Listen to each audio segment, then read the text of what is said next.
So next section is how to steal your friends' thoughts. So this is a GMing technique primarily, but players can use it as well to develop their own characters. So what we're talking about is listening to everybody at the table, encouraging other players to come up with interesting ideas about, you might overhear them say something, and we're going to go into a little more detail in a minute, and also ask people to speculate about things. What do you think that noise you just heard was? Do you think anyone in this bar might be somebody you already know from a past adventure? If you're playing a cop game, like, who do you think the killer is? And then listen.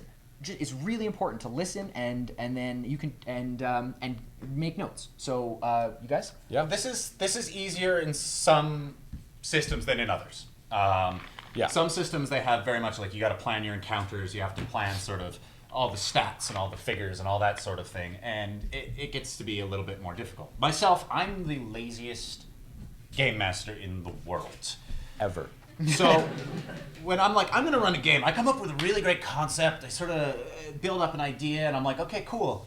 I maybe have an inciting scene, and I'm like, okay, this is sort of the idea that I want to build around. These are and those are the characters that you're going to play? Cool, let's go. So I start playing, and we start building things, and I smack the mic occasionally. Sorry about that. And I listen. And we encourage this at our table. While I'm running a scene with Tom, Drew and two other guys are sort of speculating about sort of what's happened. They're like, maybe it's this high fantasy political drama where they're like, oh, you know what, I really think the king's bodyguard is behind it all, blah, blah, blah, blah, blah. I never thought of that. But you're damn right the king's bodyguard is behind it. So, things like that. That's what we talk about. Steal your friend's thoughts, right? And what it comes down to, too, is a big thing. And you learn this in theater. You hear about it in film. People like to be right. You like to be... think about it. If you're watching a show and it suddenly comes to you, you're like, I know what's going on here. This guy is actually sleeping with her, but she's an alien. If that turns out to be the way it is, you feel like the king. You're like, yeah, damn right, this show's got nothing on me. I'm in charge here. And that's not to say surprise is bad. People like to be surprised too. But you can work both in. You can have that person be right and still have some surprise in there. The thing is, if every one of your games is like an M. Night Shyamalan movie, I mean, it stops being Sixth Sense and becomes Signs in a big hurry. I was actually going to use Village because I found that one to be pretty. But yeah. Sorry, did I step on toes there? Big Signs fans in here? I heard in a theory the other day that the Signs things, they're actually demons, not aliens.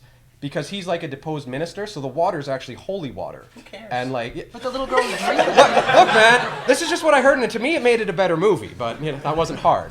But anyways, yes. Surprise is good, but people like to be right. So if you're listening to your friends' conversations and you can work that into your game, go for it. They will feel great, and it might be a better game than whatever you were thinking of. And always. And that's the next stage of this, of stealing your friends' thoughts, is like most people play with anywhere from like 3 to 6 people at the table, right? 3 people are smarter than 1 person most of the time. 6 people, usually even smarter than that. And it's not necessarily a predictable increase, but it means there's a lot more deviousness, a lot more cunning, and a lot more creativity, because there's so many more ideas coming, and you reject the bad ones and you stick with the good ones. Is everybody in this room more or less old enough to remember Gargoyles, the cartoon show? Okay. So David Xanatos always had a plan that involved a plan that was thwarted, but that was actually a different plan that was... All of his plans had 6 or 7 or 8 different stages that required his enemies to be trying to stop him, so they would ultimately give him the thing that they want. It's like Belloc at the beginning of Raiders of the Lost Ark. He lets Indy go in, disable all the traps, and then, haha, we have to stop meeting like this. Yeah. So, if you're sitting there listening to your players conspire, and they're like, you know what would be the worst thing that could happen right now? If this masked villain turned out to be my long-lost sister-in-law, because I hate her. Damn right. She's the long-lost sister-in-law. Yeah. So not only does it, and then the mysteries, what if we've been manipulated into going down to this dungeon to recover this artifact to give it to the king, but the king's actually like a shapeshifter or something. Like every time your players say that, that's just pure ammunition for you to turn around and use against them.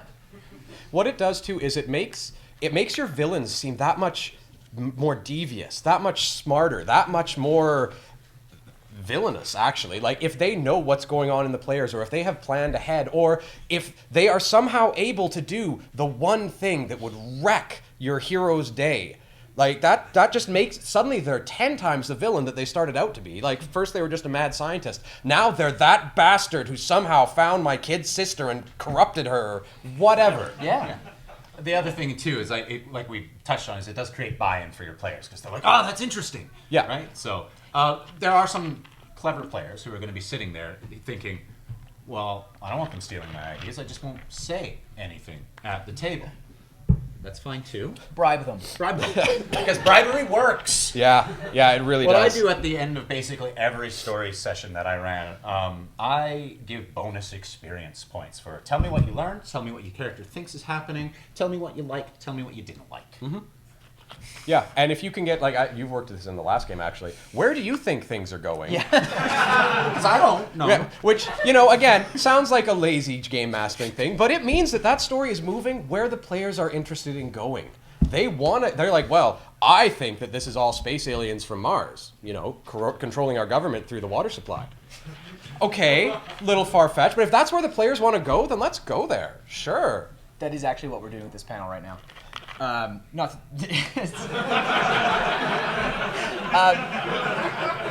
We've been playing this game, and it's set in like the 15th century in Norway, and it started out really slow, as like a slow burn. At the end of the first session, John asks, "So what do you think? What's going on?" One of the players says, "I think it's Viking Power Rangers." I shit you not, that's what he said. And sure enough, we're almost done John's arc, and it is this close from Viking Power Rangers. It is amazing. It is so much fun, and I can virtually guarantee, I speak for you here, that none of that was No, planned. I had one scene planned. Yeah. So nuts. There was something else I want. Oh, right, players. Players can also do this for each other. A lot of times you come to a game, you make a character, you have your character sheet in front of you, you know how strong your character is, you know how fast they run, you know maybe what species they are they an alien, are they a psychic? But you don't know, do they have brothers and sisters? Do they like their family? Yeah. Did they have a job before they were an adventurer?